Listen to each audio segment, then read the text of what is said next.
Salut, c'est Antoine de Passion Pêche. Alors aujourd'hui c'est ma première vidéo YouTube et je vais vous présenter mon équipement car je pêcherai pas avant jeudi et je vous mettrai pas la vidéo avant vendredi. Alors on commence par les cannes.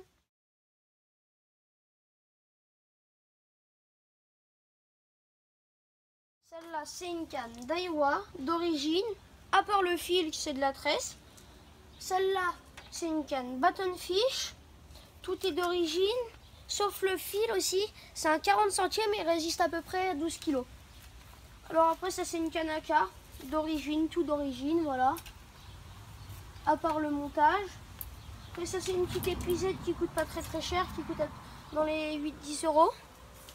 Celle-là c'est une bonne canne à pêche, c'est une bonne canne à coups, c'est une Mitchell. Elle coûte pas très cher non plus. Elle fait 3 mètres et puis il donne une ligne avec. Alors celle-là c'est une Kyokeram et a fait 2,10 m.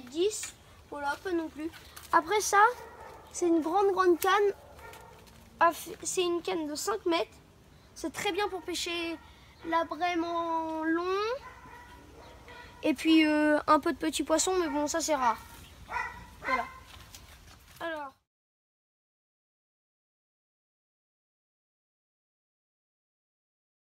C'est mon équipement. Un petit post-can. Très bien.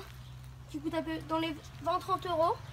Après c'est la canne Mitchell que je vous ai parlé là, c'est très bien aussi. Alors après j'ai une balance parce que je pêche aussi un peu les crevisses. Voilà. J'ai tous mes fils. Alors ça c'est un assez bon fil. Ça je connais pas les centièmes. Un autre fil c'est il résiste à 7 kg et il a 35 centièmes. Celui-là il a 30 centièmes et il résiste à 6 kg. Celui-là, c'est un 26 centièmes, il résiste à 5 kg. Et lui, c'est celui-là que je vous ai dit tout à l'heure sur la canne à carnassier. C'est un 40 centièmes, il résiste à 12 kg. Voilà. Alors maintenant, on passe aux hameçons. Voilà. Après, il y a différentes tailles, mais après, je ne vais pas toutes les dire, il y en a beaucoup. Après, ça, c'est mes bouchons parce que je vous ferai un montage avec ça. C'est comment on fait ces lignes.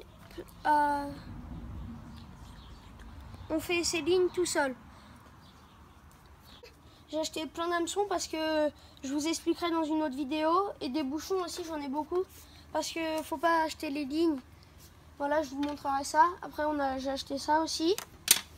Alors après, qu'est-ce que j'ai d'autre? Ça, un appât qui apporte vraiment bien les poissons. Je vous ferai aussi comment faire une amorce. Alors là, c'est ma pâte à truite aux œufs de saumon. Particulièrement, ça pêche très bien avec ça. En fait, les truites, elles sentent les œufs de saumon et elles mangent beaucoup. Alors après, mon équipement à carnassier, les cuillères et tout ça. Après, là, j'ai des petits trucs pour le vif. Après, ça, c'est pour la carpe. Voilà. Et puis là, c'est pour le speeder. Bon, après, j'ai quelques hameçons. C'est des très bons hameçons, les Corda. Surtout, marque française, et c'est surtout des hameçons que je vous conseille vraiment. Parce qu'il y en a avec... et surtout, vous ne mettez pas des ardillons. Prenez sans ardillon ou micro-ardillon. Voilà. Après, des autres bouchons. Des petits plombs. Ceux-là, ils sont vraiment très résistants. 40 grammes, ça suffit. Voilà, pour mesurer le fond. Des arrêts bouillettes. Tous mes boîtes de plomb. Voilà, j'en ai beaucoup quand même. C'est pour différentes tailles. J'ai tout ça. Après, j'ai ça. Bon, voilà. De l'amorce. Un pot d'amorce. 8 kg. Très bonne amorce, celle-là. Avec, surtout, prenez un seau avec, c'est mieux. Voilà.